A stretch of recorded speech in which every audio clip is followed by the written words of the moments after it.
I never trusted HOAs. That's why, in 2013, I bought 40 raw acres 2 counties over from the nearest subdivision, land so remote the tax assessor had to use a topo map just to find it. No covenants, no architectural review board, no pastel vinyl palaces telling me what shade of beige my shed could be. Just pine ridges, a cold creek, and silence so thick you could hear oak bugling 3 drainages away. For 9 years, I worked weekends and every vacation day. I felled my own lodgepole, peeled the bark by hand, notched every log with draw knife the way my grandfather taught me in Montana. The lodge rose slow and stubborn. 24 by 36, 2 stories, wraparound porch facing the sunset, riverstone fireplace big enough to stand in.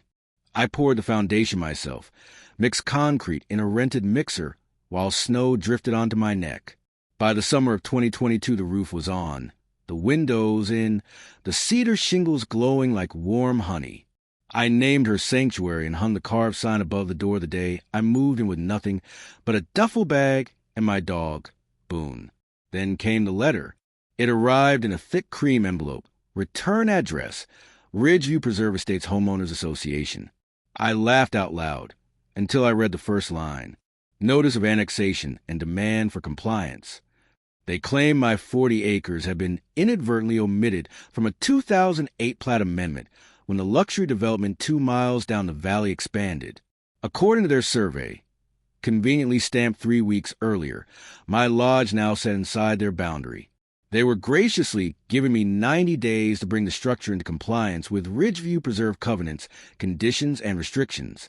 Translation: tear off the logged exterior, paint an approved color, remove the excessive porch, cap the chimney height, and, my personal favorite, pay $18,000 in back assessments plus a $50,000 impact fee for the privilege of having built without their permission. The last paragraph made my vision go red. Failure to comply would result in a lien and forced sale at auction. Boone growled at the letter like it was a rattlesnake. I felt the same. I hired the meanest land use attorney in the state, a woman named Carla Ruiz who'd once made a developer cry on the witness stand. She smelled blood and took the case for the sheer joy of carnage. First we dug. Turns out the 2008 plat amendment was never recorded properly. Someone forgot to file the Mylar with the county clerk. The annexation was legally void. Second, the HOA's new survey had been performed by the president's brother-in-law. Conflict of interest much? Third and sweetest of all, the original developer had sold my 40 acres out of the tract in 2005 with an explicit clause prohibiting future annexation without the owner's written consent. My deed carried that restriction forward in bold capital letters. We filed suit in federal court for a quiet title, slander of title, and intentional infliction of emotional distress. Then we went on offense. I printed 500 full-color flyers showing before and after photos of my lodge next to their cookie-cutter McMansions, headlines screaming, "They want to steal my hand-bill home." I papered every coffee shop, feed store, and bar within 50 miles. Local news ate it up. Suddenly, Ridgeview Preserve's Facebook page was flooded with comments from people who hate HOAs more than taxes.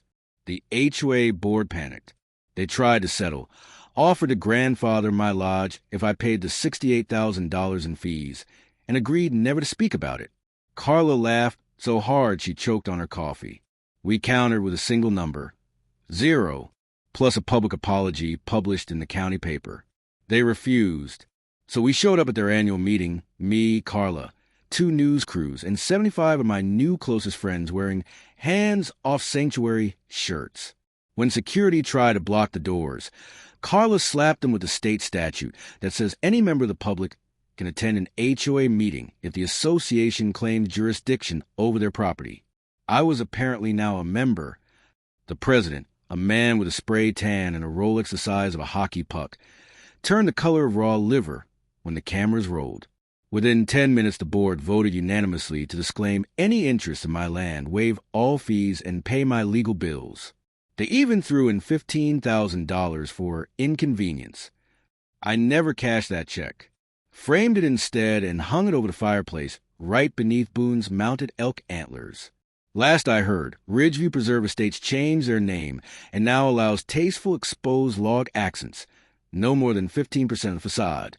Sanctuary still stands exactly as I built her, logs silvering the weather, porch wide enough for rocking chairs and whiskey. Every time the wind moves through the pines, I remember that letter and I smile. Some things are worth fighting for. Some things are worth winning ugly.